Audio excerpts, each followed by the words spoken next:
Hello दोस्तों, स्वागत है आप सभी का मेरे YouTube चैनल लॉ इजी में। मैं advocate and law lecturer Pankaj Wadhwani आपका स्वागत करता हूं आज के इस करंट मुद्दे पर, जो कि आप देख रहे हैं पिछले जून 2020 से हमारे देश में किसानों का एक आंदोलन चल रहा है। और इसका कारण क्या है, ये किसान आंदोलन क्यों चल रहा है, ऐसे कौन से कानून हैं जिनका विरोध किसानों द्वारा किया जा रहा है, और किस प्रकार कुछ राज्य सरकारें इन कानूनों को किसान विरोधी कानून कह रही हैं। आखिर इन कानूनों का उद्देश्य क्या है और इन्हें किस प्रकार से प्रचारित किया जा रहा है, इसी को समझने के लिए आज का वीडियो लेक्चर है। भारत में किसान आंदोलन 2020, फार्मर प्रोटेस्ट इन इंडिया 2020। आइए समझते हैं। अभी हाल ही में केंद्र सरकार द्वारा लॉकडाउन के दौरान केंद्र सरकार द्वारा, यानी जो हमारी केंद्र सरकार है, सेंट्रल गवर्नमेंट, उन्होंने 3 ऑर्डिनेंस पेश किए थे जो आज वर्तमान में एक्ट का रूप ले चुके हैं, लोकसभा और राज्यसभा में पारित हो गए हैं। ये जो 3 कानून हैं, इनको एंटी फार्मर लॉ के रूप में बताया जा रहा है कि ये तीनों कानून जो हैं किसान विरोधी कानून हैं और इसीलिए इनका प्रोटेस्ट हो रहा है, इनका विरोध हो रहा है। और ये अगस्त से प्रोटेस्ट जो चालू हुआ है, तो वर्तमान में दिसंबर तक ये प्रोटेस्ट, दिसंबर तक चल ही रहा है ये प्रोटेस्ट। तो हम सभी को पता है कि एक्चुअली ये तीनों जो प्रोटेस्ट हो रहे हैं वो कारण क्या है, थोड़ा सा मैं एक नटशेल में पहले बता देता हूँ कि इसमें सारी राज्य सरकारें इसका विरोध नहीं कर रही। कुछ राज्य सरकारें जो केंद्र सरकार से अलग हैं, जो दूसरे पॉलिटिकल पार्टी से लीड कर रही हैं, उनके द्वारा इसका प्रोटेस्ट हो रहा है। तो कुछ राज्य सरकारें इसको किसान विरोधी बोल के प्रोटेस्ट करा रही हैं, स्पेशली पंजाब और हरियाणा की हम बात करें। और इसका कारण ये है कि राज्य सरकार को, यदि ये बिल लागू हो जाते हैं, तो राज्य सरकार को जो मंडी शुल्क मिलता था, जो फूड ग्रेन, जो खाद्यान्न होते हैं, उन खाद्यान्नों के सेल परचेस पर जो जिनकी मोनोपोली थी, एग्रीकल्चरल प्रोड्यूस मार्केट कमिटीज़, ये जो इसकी मोनोपोली थी, ये ख़त्म हो जाएंगी। इस वजह से इसका प्रोटेस्ट हो रहा है। और साथ ही साथ कई कन्फ्यूज़न से मिस इंटरप्रिटेशन किया जा रहा है, उसकी वजह से इसका प्रोटेस्ट किया जा रहा है। आइए समझते हैं। जून 2020 में गवर्नमेंट ऑफ इंडिया ने कुछ ऑर्डिनेंस बनाए थे। ये ऑर्डिनेंस थे एग्रीकल्चरल प्रोड्यूस, यानी ये जो ऑर्डिनेंस, जो कानून बनाए गए थे, जो प्रस्ताव रखे गए थे, वो कृषि के जो प्रोड्यूस हैं, यानी कृषि से उत्पन्न होने वाले खाद्यान्न और जो कृषि के जो प्रोड्यूस हैं उससे संबंधित थे। उनको नियंत्रण करने के लिए, उनको कंट्रोल करने के लिए कुछ ऑर्डिनेंस आए। उनके सेल यानी उनके विक्रय के बारे में कुछ ये बातें बताता है कानून। होर्डिंग का मतलब होता है जमाखोरी मतलब कितने खाद्यान्नों को आप गोडाउन में जमा कर सकते हो और कितना उसकी लिमिट है, उसके बारे में कुछ नियम बनाए गए। मार्केटिंग, उनको सेल परचेस कैसे किया जाएगा, उनका बाजार में उनको किस प्रकार से मार्केटिंग कैसे की जाएगी, उसके मामले में भी ये कुछ लॉज बताता है कुछ। और कॉन्ट्रैक्ट फार्मिंग, पूरा का पूरा फार्म जो है, जो भी आपके जो एग्रीकल्चरल प्रोड्यूस है, उसको बेचने के लिए कॉन्ट्रैक्ट किए जा सकते हैं। इसके बारे में इन बिंदुओं को लेकर ये 3 ऑर्डिनेंस पास हुए थे। आइए तीनों ऑर्डिनेंस समझते हैं। तीनों ऑर्डिनेंस, उनके उद्देश्य क्या थे और उनकी आलोचना क्यों हो रही है।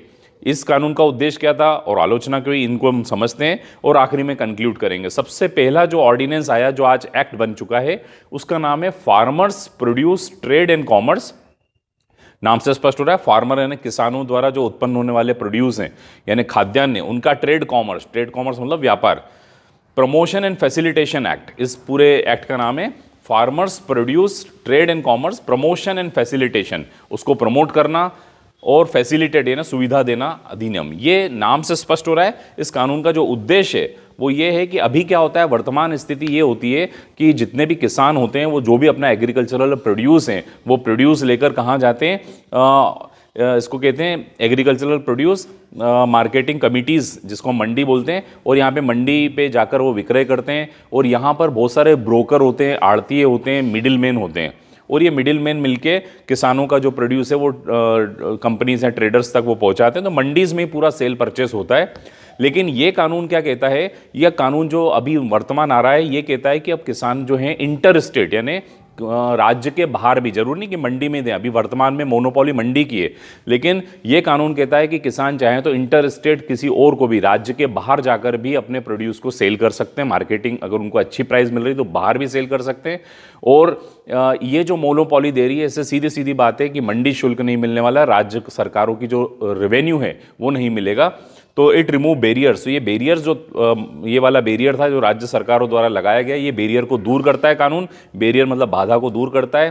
किसान जो है वो इंटर स्टेट भी और इलेक्ट्रॉनिक ट्रेड भी कर सकते हैं। इलेक्ट्रॉनिक ट्रेड मतलब इलेक्ट्रॉनिक ट्रेड का मतलब होता है कि इंटरनेट और उसके माध्यम से भी अपने पूरे प्रोड्यूस को सेल कर सकते हैं।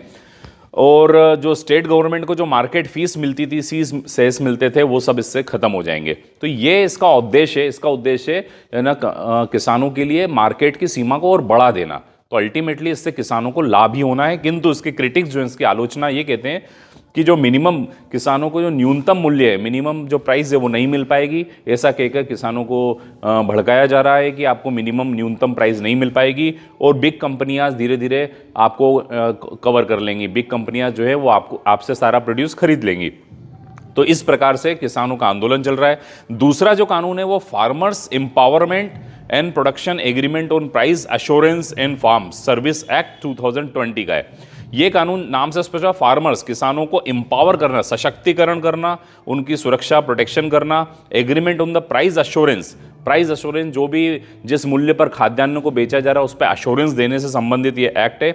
इसका उद्देश्य है कि किसान अपने जो भी खाद्यान्न है उसके बारे में कॉन्ट्रैक्ट कर सकता है, ट्रेड एग्रीमेंट कर सकता है, sale purchase of the farm produce, यानी पूरे खेत का जो भी प्रोड्यूस है उसको सीधे के सीधे बेचने का वो एग्रीमेंट कर सकता है। और इसका भी क्रिटिक क्या कह रहे हैं कि फार्मर्स एक्सप्लॉयटेशन, यानी इसकी आलोचना की जा रही है कि इससे किसानों का एक्सप्लॉयटेशन होगा। तो इस वजह से किसानों को भड़काया जा रहा है। तीसरा जो है असेंशियल कमोडिटीज अमेंडमेंट एक्ट, ये आवश्यक वस्तु अधिनियम जो है इसमें आवश्यक वस्तु अधिनियम 2020, इसका उद्देश्य है कि बहुत सारे फूड आइटम जो हैं, ऑयल सीड, ग्रेन्स को एसेंशियल कमोडिटी की लिस्ट में से हटाया जा रहा है। और यदि लिस्ट में से हट जाएगा तो इसको कितना भी हम स्टोर कर सकेंगे, कितना भी सेल कर सकेंगे।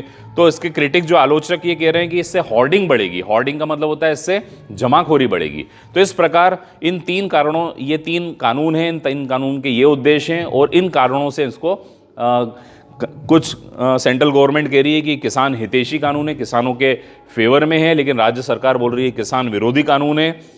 और इसका जो हम लीगलिटी यदि देखें तो राज्य सरकार कह रही है कि ये स्टेट लिस्ट के सब्जेक्ट है, इसमें केंद्र सरकार कानून नहीं बना सकता है। स्टेट लिस्ट आपको पता ही है, 7वीं सूची में 3 सूचियां दे रखी है। स्टेट सूची में सिर्फ राज्य सरकार कानून बना सकती है। आइटम नंबर 14 में एग्रीकल्चर और आइटम नंबर 18 में मार्केट, यानी कृषि और बाजार पर कानून बनाने की शक्ति राज्य सरकार की है। किंतु राज्य सरकार कह रही है कि केंद्र सरकार ने इस प्रकार से इंक्रोचमेंट किया है और इंक्रोचमेंट यानी ये संविधान का उल्लंघन है। किंतु यही सेंट्रल गवर्नमेंट का ये व्यू है, सेंट्रल गवर्नमेंट कह रही है कि ट्रेड और कॉमर्स, फूड आइटम पर ट्रेड कॉमर्स करना कॉन्करेंट लिस्ट में आता है। और ये सारे जो पॉइंट्स है ये फूड आइटम के मामले में, फूड आइटम के ट्रेड और कॉमर्स के मामले में है और इसीलिए हमने किसी भी प्रकार का कोई वॉलेशन नहीं किया है, क्योंकि कॉन्करेंट लिस्ट में केंद्र सरकार को भी इस चीज़ का पावर है। और एक इंपॉर्टेंट बात जो केंद्र सरकार द्वारा कही जा रही है कि जितनी भी बातें ये ऑप्शनल है। ऑप्शनल मतलब यदि किसान चाहे तो मंडी पे बेचना चाहे तो मंडी पे बेच सकता है और किसान चाहे तो इंटर स्टेट बेच सकता है। तो ये किसानों के ऊपर है, ये कोई हम कंपलसरी नहीं कर रहे हैं, ये केंद्र सरकार का स्टैंड है।